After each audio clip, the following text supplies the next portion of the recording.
Please support this channel by subscribing and leaving comments. Stay well, stay safe.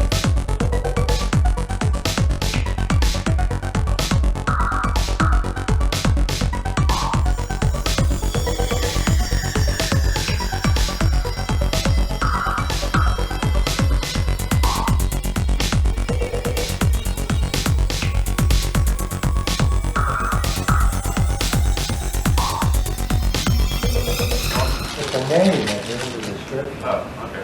That's what they call the animal. Just like saying a horse. There are many different S words in a lot of the different Northwest Indian groups, which have similar number of syllables and a lot of different, but all of them on the Salish and much farther up, and even in the Yukon and much farther south, you find a whole array of them. Often they start with S, often they have 3 syllables, 2 or 3 syllables. Sasquatch is one person's transliteration of one coastal BC group, I believe. It roughly translates into the English, wild and of the woods. It doesn't translate into anything. It's a name. It's a horse, as you said. It doesn't translate. It's the name of that animal. It doesn't contain any description. One more back, and you're move along. Rene, Great Walls has just issued out some new pictures. I know that it's sort of questionable, but they're making that one that looks a lot like a patterson. It is questionable. Did you get a chance to look at those? Yeah. What do you think? Well, anybody in a fursuit looks like a lot like the patterson. No, Ivan Marks doesn't. Well, not quite, but I want to just, and then I'm closing. Look, for anybody here who's going out in the bush looking for Sasquatch, do one thing, and hey, I made all the mistakes that had to be made. When you find traps, number one, you can start at the beginning, wherever they start, put numbers in each trap. 1, 2, 3, 4, 5, 6, 7. Take a lots of photos, first of the whole foot, then of the front part. And if you don't have any numbers in it, by the time you get home, you don't know anymore where the footprints belong in this line of tracks. And measure the lengths of steps, which are measured from here or from back here to the heel of the next foot. That's a step. Not like some people with space in between. You have to know, doesn't matter where you measure, but be very sure that you know where you know, how you measure it, otherwise you're going to get hit with the wrong measurement. And take pictures of the surrounding areas. And, you know, film is cheap. Last October somebody phoned me and said he saw all these tracks in it drying up pothole someplace. So I said, are you going up again? Yeah. So I said, do this, and he did an excellent job. Now you can look at them and you know this is number one, the full foot, front part, so you can study the toe position, lengths of the step, line they walk, and the whole surrounding area. He did an excellent job on it. If you cast, then you can make casts afterwards. And that fellow also, what he did, I said, look, don't just pull him in like this, but let him run over a little bit, you know, so you see how deep they were in the ground, you know. And so, you know, I made all that mistakes, didn't do it. Finish over, out. Okay, we're going to move right along. My note says the Nelson Group.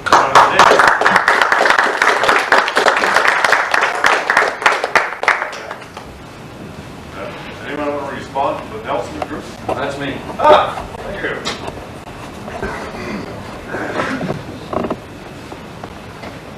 I'm going to stand in front here today. I guess we've heard from a lot of people today and this last week and a half. My name is Robert Milner. I live in Nelson, which is north of Spokane, Washington, about 4 hours. Gives you an American group of a better idea of where I live. So your name was one? Milner, Robert Milner. I live at the foot of Kokanee Glacier, which any avid Sasquatch hunter will know that there have been a lot of sightings in this area.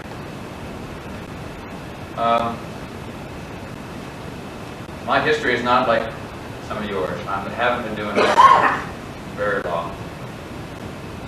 I guess what got me started was a friend of mine here and I were out hiking into a wilderness area about a half a mile from my house in the Crow Lodge. And this is a wilderness area that at that time nobody was walking into except Forestry Service. People there were intent on bogging the entire area. And you had to get there by boat.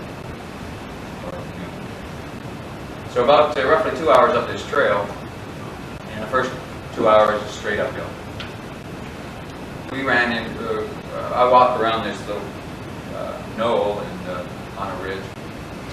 My friend Brent here said, "Robert, what's this?" And as I turned around and I looked down at the ground, I saw 3 distinct footprints into the dirt. They were old, but so distinctly human. It made the hair on the back of my neck stand up straight. And I started looking around. I was scared, even though my estimate that these footprints were about 8 months old. Shortly after that, just as on a curiosity basis, I put an ad in the paper, Sasquatch stories, anyone? And gave him my phone number. Well, we got lots. Lots of people called in and started saying, "Well, yeah, but I don't tell very many people." Yes, I can tell you a story, but don't use my name. And we got some very good stories. Some close encounter. Well, the first kind, what I would call, not way down the street, but face to face. And since then, I've been interviewing people and I've been putting them on tape. I guess what I'd like to show you some of these here to you today. I've noticed in the past that there's an awful lot of critics in the audience. And from my part, the more critical the person is, the furthest they have been away from ever seeing an animal, such as a Sasquatch. Some of my interviews with these people have been pulled apart by other people, criticized. The person talking has been criticized. The manner of photographing these people has been criticized. The way I've recorded their voice has been criticized. Why don't you edit their story? Has been put forth to me. Well, it's not my story to edit. If I'm going to take somebody's story, you're going to hear it just the way they tell it. Not the way I want them to tell it. I don't want them elaborating on something I want them to elaborate on. I want their emotion. I guess I've also been very fortunate that I have yet to run into a kook. I guess I don't appear to be a kook, and I guess kooks don't come to me. There have been a few stories that have been dubious. One that I showed last year. The guy, the basic story is there. It never changed. But he elaborated here, he elaborated over there, and all of a sudden he saw the creature bouncing around the trees. And those stories, to me, I recognize them to be an ego trip. They want to be known to have seen the Sasquatch. They want to have this publicity. And these people I shy away from. In and around our area, we've gotten reports that over the last 2 years, I've probably got at least 6 very good sightings within, as the crow flies, 50 miles. Today I have a few interviews here. One was by a lady who saw one some years ago north of the Montana border in British Columbia. And I'll let her story speak for it as it is. It's very interesting because she saw it and it didn't see her, but she saw it. The second story is by a young fella who 2 years ago was riding a bicycle back to his tent at midnight. And he came around a corner and 30 yards, 20 to 30 yards up the road, was standing a Sasquatch. And he startled it, and it startled him. And I'll let his story speak for himself also. The last story I have here is from a friend of mine who I've known for years. And when I told him about a year and a half ago that I've been involved with coming down here, and I'm also a filmmaker, so I'm also making a story about this and putting together a short film on this subject. He said, "Did I ever tell you my story?" And I go, "No, you've never done this." He said, standing over a fence, he related 15 minutes to. And it's a very moving story. And Morris is very apt in those words too. Very moving. I later went back and I asked him if I could record him on tape. And he was hesitant at first. A friend of his said, "No, you're exploiting the animal." And I said, "Well, I'd like to, if you want to, tell me your story on tape. And I'm going to take it to this group of people who are interested." And I told them where you're coming from, who would possibly be there in order to hear. And he finally agreed to allow us to take this. And before I go on, I'd like to ask if anybody has any questions for myself personally about my involvement. No? Go ahead. Well, you said that there had been a good many historical reports from the Coconut Glacier area, covering quite a period going back some time, and kind of a continuum from Native American to... Yeah, well, yes, that happened. And I assume the people that you hear from when you placed your ad, they've been people who have been around there for quite a while, so did they kind of tie into some of the stories you'd heard about before in a vague way? Well, no. As I said, I was not involved with this at all. I had seen back in, let's see, must have been in the 65, 66. I was in Alberta. I picked up a magazine, Red Deer. And then, of course, it was, it had the UFO people in it and it had a Bigfoot picture, drawing. As a kid, well, okay, UFOs and Bigfoots, they're all in the same mailbox, so to speak. Until 3 years ago. My friend Brent here and I have been friends for some years, and he never told me his encounter until we ran across these photos. The people I got stories from were from elderly people.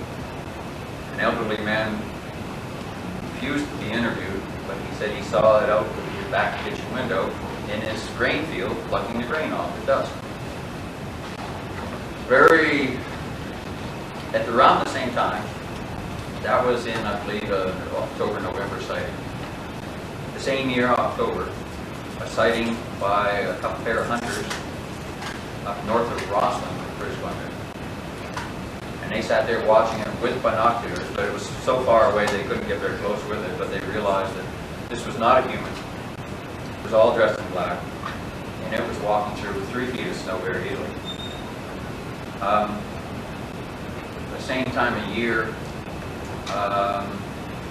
one snowstorm. Now this is one thing, it's just a story that's gotten to me. Whether how real this is, I don't know. But a snowstorm, a fellow was going home just outside of Nelson. And just in front of what we call Drummond Creek area, which is across the river and go right up to the river, which is an exit from this glacier area. He saw Sasquatch run right in front of the car and take off into the bush. Middle of a snowstorm. He goes home, gets his mother and kids and mother-in-law and mother all from the trailer park, and they all go up and take a look at these tracks. These are the reports we get. Nothing is really tied in except, yes, we do have successive reports in and around the 50-mile area. Anything else? Yes? What do you plan to do with these studies? Do you have a documentary in mind? Yes, we're doing a documentary, and it's, I could fill a book, although I have not quite written a book, on just and around the Kootenai area, from the East Kootenai to the West Kootenai. they're still being seen by very reputable people. They were seen in family groups or couples or? Yes, they have. We had a fellow here earlier today mentioned he saw it too. The brother of one of my witnesses has claimed he's quite the bush person. He's lost during the summer and he skis all winter. But his sister tells us that he sees groups. And yes, he knows where they are.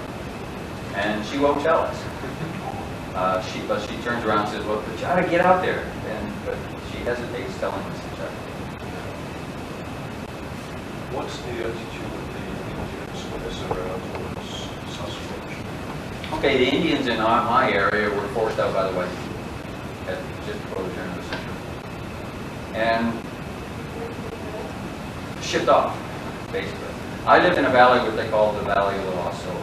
They buried their people in the valley out there. One valley over, as their legends state, as their tribal history states, is that it's just another tribe that lives up the hill. But they were, they taught their young ones not to go there. Now we have, of course, a lot of locals who live in the area, and if you walk up to them and ask them about a Sasquatch, either they'll tell you something very honest, or they'll just walk away. Loggers have seen them, miners have seen them, hikers have seen tracks. A very famous recording made by Rene back in the 60s by a fellow named Mr. Brinkley.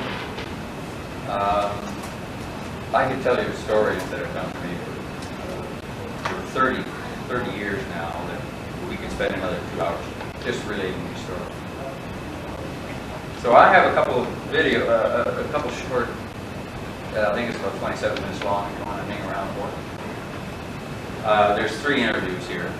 One was seen last year, and I brought it back for comparison because this lady saw a Sasquatch run past a running horse, and she said it didn't look like it was moving. It was under stress or wasn't running according to it. You know, it was moving fast according to us. So would you like to listen? Yeah. You're up. Would you like me to shut this video off? You want to keep these confidential, or? No, these people, they're not, I'm not copywriting this. Of course, if you use it in a magazine or a television magazine, you'll hang me. You're going to get such poor quality, nobody will believe your name. That's true.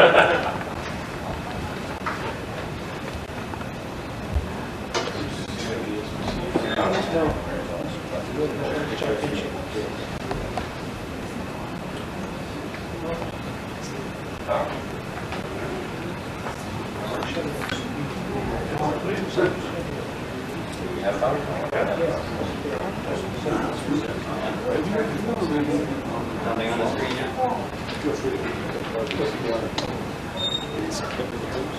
Here we go.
These were some tracks found up in the Skeena River, and I believe Bob Titmus took these impressions. A fellow, Mr. Gahardy, owns this set. I've been told by others that they're copies. He was a forest or fisheries officer up in the North Skeena. And they were seen in on a long side of a riverbank in very soft, fine sand, and that's why one of them actually turned up.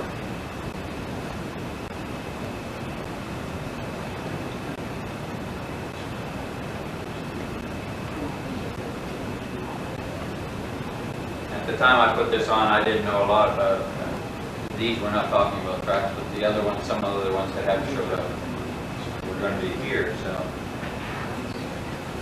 I did get some outside in the natural sun, so you could take a look more of the highlights. One thing was mentioned, the flatness of the toe and the callus imprint is fine material that's washed into the tracks.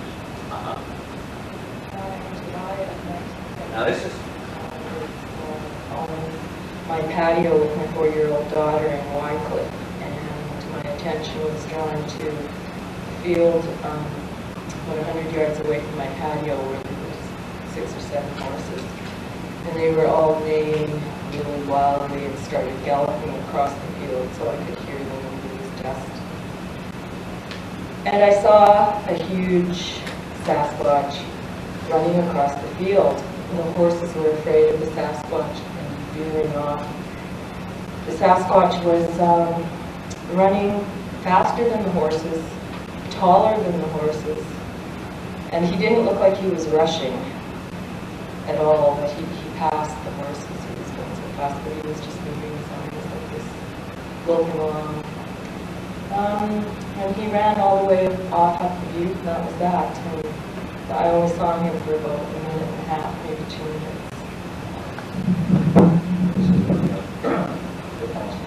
They were afraid, so they were running quite fast.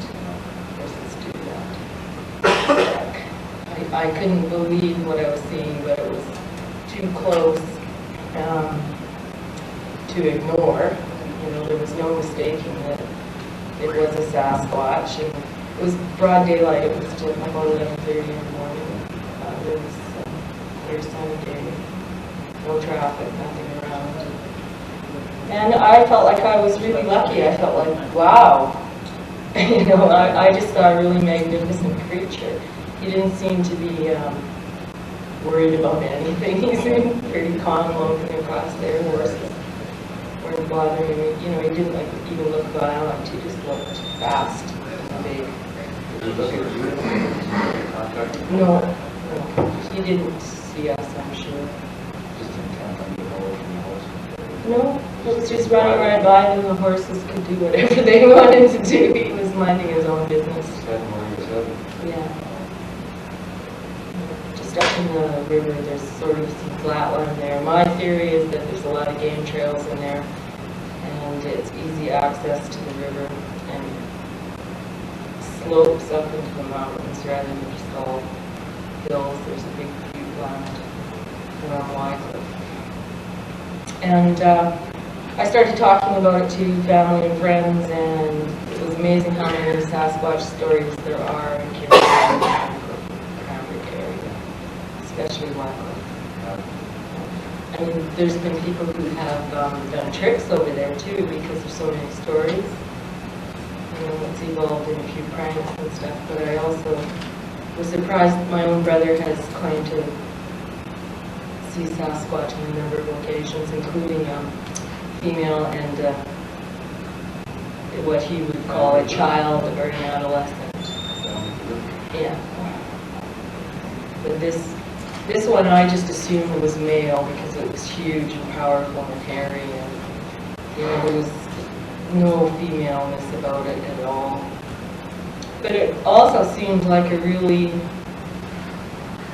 magnificent creature. You know, it had a dignity about it. I felt anyways. I felt very fortunate seeing him. And I wouldn't want any harm to come to the Sasquatch. We believe the same feeling. We live there in the gaming space, we should acknowledge nature and try to work. It would be interesting to find out more about them, but I sort of like, where it is, where there is enough wildland for them to still stay in. Because they certainly work on skin. I was amazed to see it in broad daylight. Most people see them at dusk or night, headlights, but this was just broad daylight. And that was that. This fella here. Hi, my name is Matt, and in the summer of 1992, I was living about 2 miles up this road here.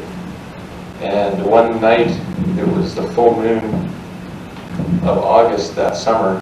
I had borrowed a friend's mountain bike and I was cycling home. And as I came around the corner, about 30 yards below us here on the road, I had noticed, or I had stopped because there was a creature of some kind standing about 10 yards up the road from where I am right now, 15 yards or so. And I'd stopped because it was unlike any other creature I'd ever seen before. It was standing on its hind legs. And my first impression was that it was a bear or a moose or something. And that I was looking at it from behind. But as I approached a little bit closer, it started running away from me. And it ran about another 30 yards up the road. And what caught my attention most of all was that its arms, it had arms that were swinging as it was running. And it ran about another 30 yards, like I said, from where we're at here. And at this point I stopped and got off the bike and was totally dazed. I didn't know what was going on. And at that point it stopped and had a second look at me. And I guess it realized that I was a human and turned left and immediately ran into the woods, at which point I got back on the bicycle I was on and beetled it downhill as fast as I could because it scared the living daylights out of me. And I could hear it thumping around in the woods for a little bit, but by the time that I could hear it, I was on my way back downhill. And I'll never forget it, it blew me away thinking that I ran into this, midnight or 1 in the morning or whatever time of night it was. And being a full moon, I couldn't really see it, but I could tell what it was just because there was enough light for me to see that. And I'd always thought about UFOs and Sasquatches and always thought that there is definitely a possibility, if not a probability, that they exist, but I didn't think that I'd get the chance personally to actually meet one.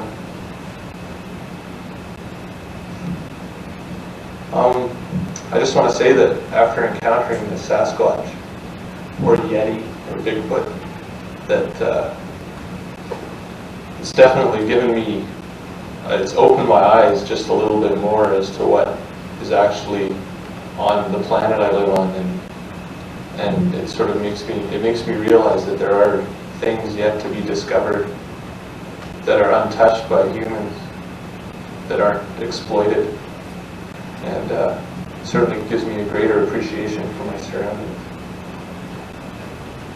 The next portion of this tape is Brent, a friend here, interviewing him, asking him direct questions. We went over this story probably 3 times that day, and it never varied.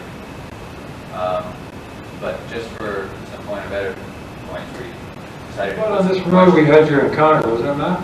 Yeah, I was biking up the road here. It was about midnight, the full moon of August in 1992. And I was visiting some friends and on my way home. And I was biking along and I came around this corner about 20 yards down the road a little bit.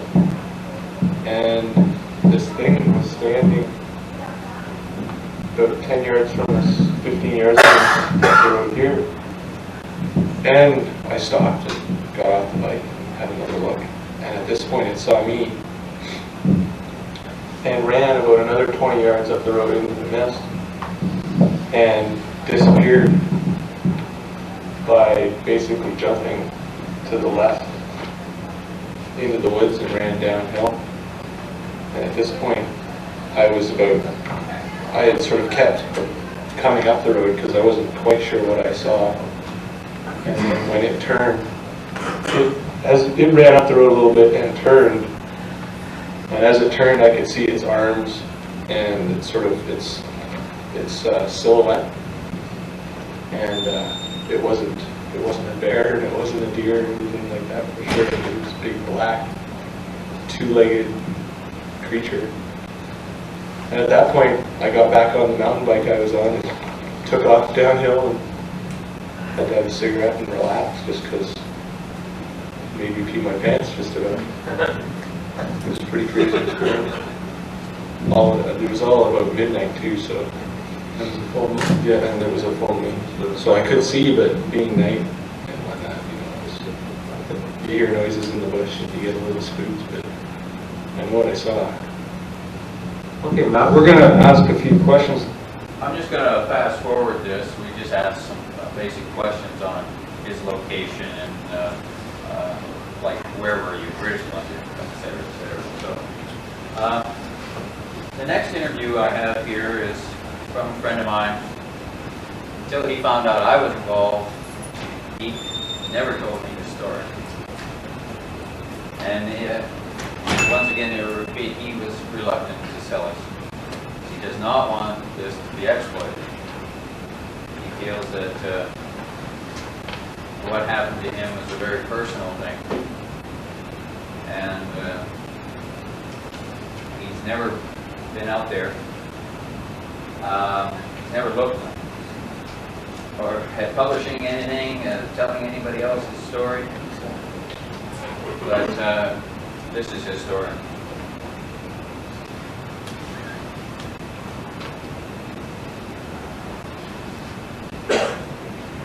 Great night. I hope these mushrooms don't come on too soon, right? And this storm cloud came down the valley, and so we were having tea, and I just decided maybe I should get another log for the fire. So when I leaned over, I was kneeling right on Biddy's leg, right? And she went right out of it. So that brought a little worry about all of us, when we're going to the purpose, having to put as much time as all of us, right? So we were just sitting there having drinks and wondering who should go in the tent if it's raining. I'm glad we brought these garbage bags, and it must be like a half a mile away. This roar came out of the forest, right? Wow, what was that? I don't know, bear. Somebody said bear. I've never heard of bear and a noise like that. Right?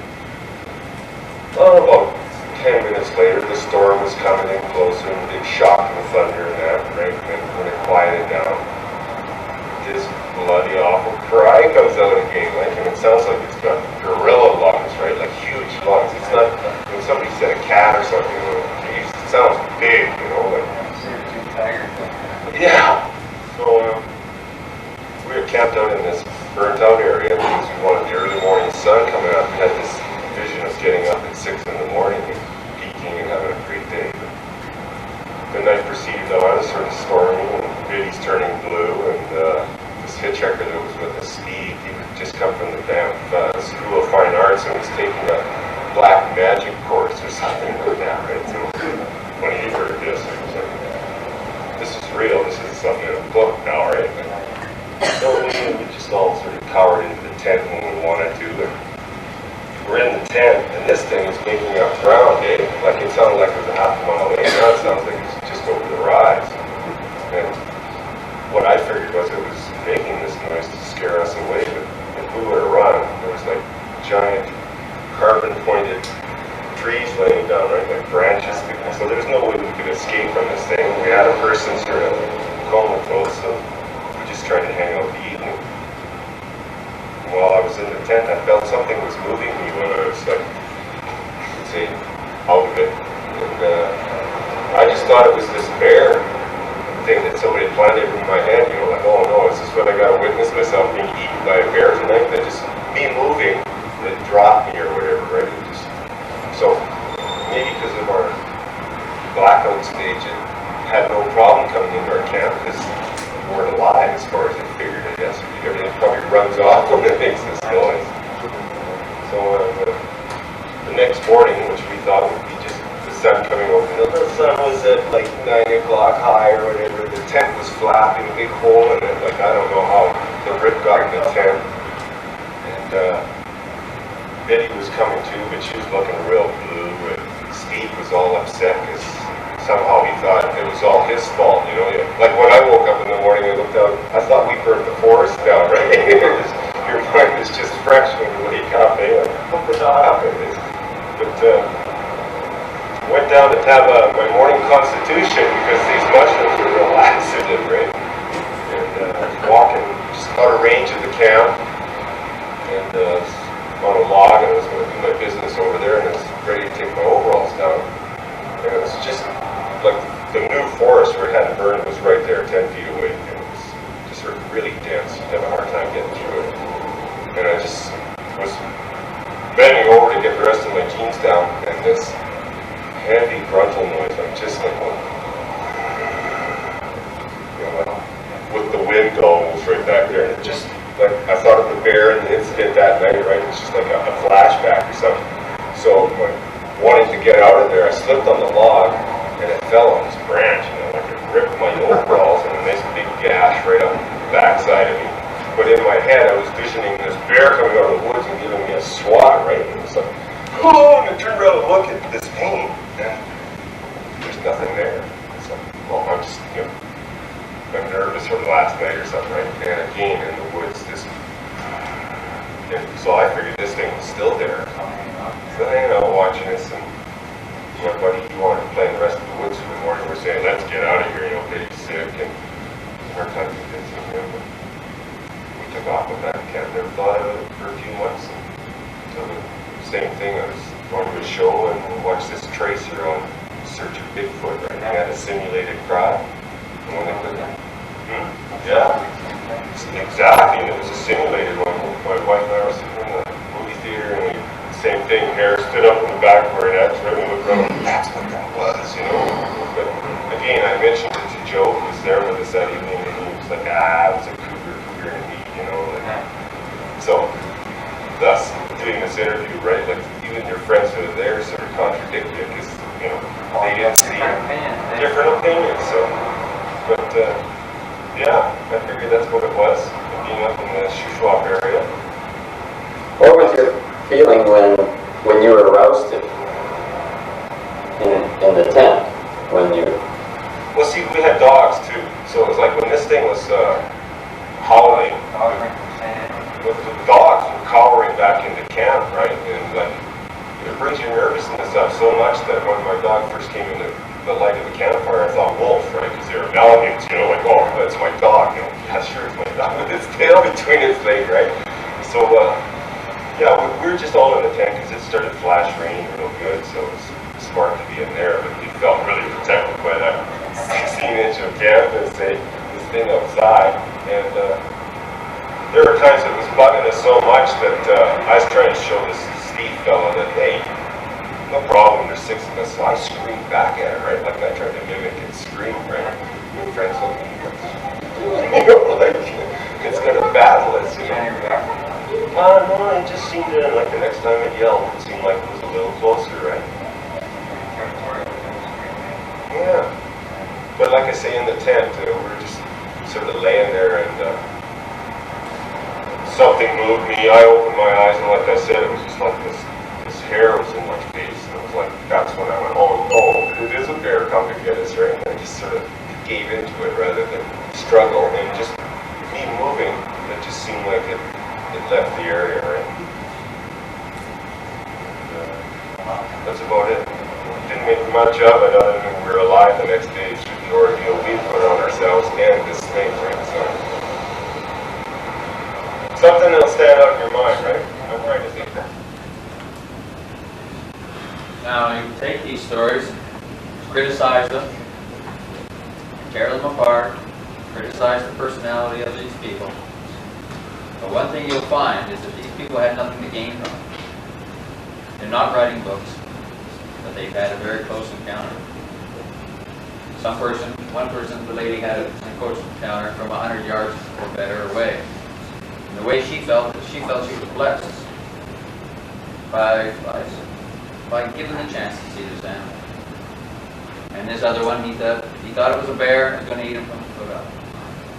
So, but once again, in the course of the recountings of this animal, it's never harmed anybody, even at close proximity. You have a question there, sir? Yeah, right. I was just curious. Correct me if I'm wrong. At the beginning of the last interview, that you said that